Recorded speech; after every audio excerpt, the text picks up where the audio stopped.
Hi, welcome to Downshift. My name is Matt. And this, you already know what this is.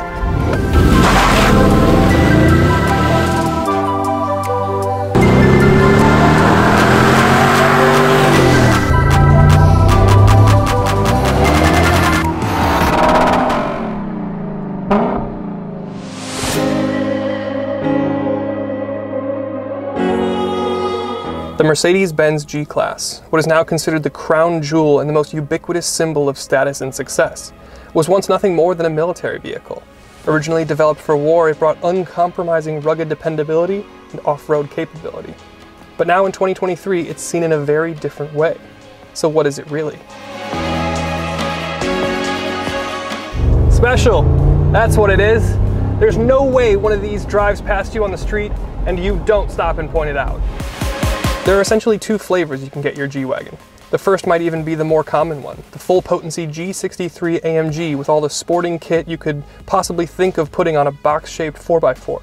However, what we have today is the much more spiritual successor to the original G class at its conception.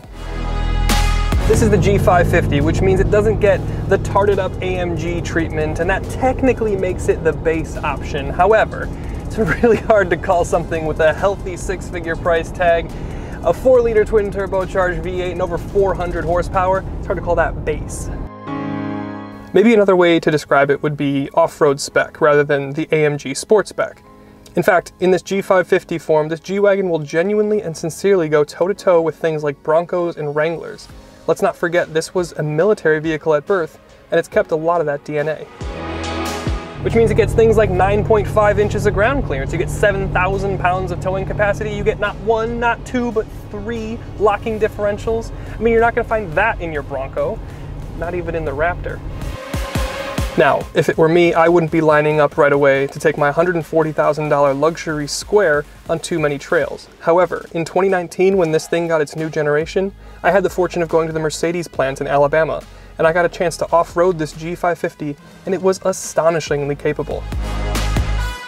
But yes, the vast majority of clientele will be sticking to the pavement in this thing, so how is that?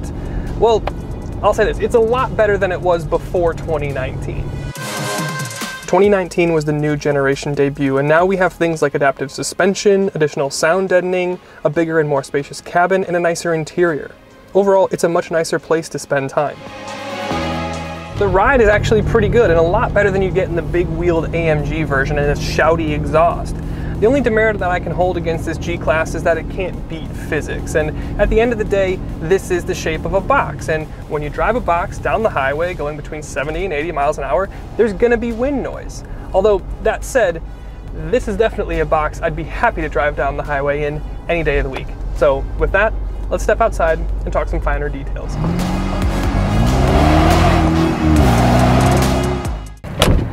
Gotta make sure you shut the door nice and hard on this thing. This is the part of the video where I usually talk to you about the styling components and what makes it unique, but this is one of the most iconic vehicles on the road today, and it's looked basically the same since it's come out, of course, with some major changes in 2019 and some little finessing here and there. So what I'm actually gonna do is talk to you about the differences in the aesthetic between the G550 here and the G63. Starting up front, there are two major things right away that give it away if someone is driving a G550 or a G63. On the G550, we have the brush bar surrounding the grille. The G63 has the brush bar surrounding the front bumper beneath the grille. Secondly is the grille itself. The G550 gets 2 horizontal slats, while the G63 gets the vertical slats of the Panamericana grille. Around the side there's another giveaway, but you wouldn't notice it unless the two were sitting next to each other. The G550 is actually 2 inches shorter to help with off-road approach and departure angles. Of course, they have revised front and rear bumpers with that brush bar, with that in mind as well. And then you'll also notice that the G550 doesn't have the dual exhaust peeking out under the side of each of the rear passenger doors. Again, this is to help keep the ground clearance higher than the AMG without the exhaust hanging down. You'd hate to climb over a rock, and then as you're climbing back down, squish your fancy AMG exhaust. And of course, there's other little things like wheel and tire packages and little badging here and there, but those are the main differences between the G550 and the AMG version. Now let's hop inside. So, you know how I mentioned things like Broncos and Wranglers earlier in the video? Well, I take it all back now sitting in this cabin. The cabin is where it becomes more apparent this isn't some military-grade 4x4 that has just been left alone for decades. Everything in here is up to Mercedes standard. Everything's wrapped in leather. There's 54 different upholstery options. You can get a bunch of different woods and carbon fibers for your trim.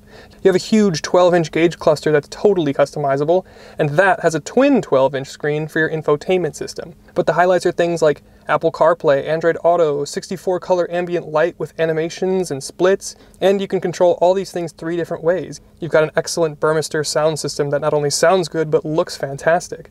And you have all the luxuries you'd expect from Benz. A heated front and rear seat, a heated steering wheel option, and cooled and massaging seats with the seat comfort package, which we have here.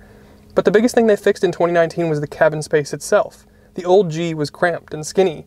Without bending to the side, I could basically open the passenger door. Here though, you have a much more spacious interior. It is a box shape, which we mentioned earlier, but that has huge benefits on the interior. The headroom is crazy, you have good legroom even in the back, and the visibility is phenomenal. I feel like I can see under the front wheels. And if that weren't enough, the trunk is also nice and big and practical.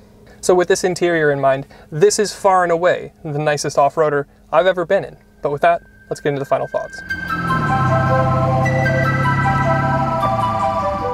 So there it is, the Golden Goose, the G-Class. Despite being a square with 4 wheels that started life as a military go-anywhere off-roader, it's shockingly refined in the ride department. Its looks snap necks no matter where or when, and it's got an interior fit for, well, I guess the king now. So thanks to Mercedes-Benz of Milwaukee for letting me have a go, and we'll see you in the next one.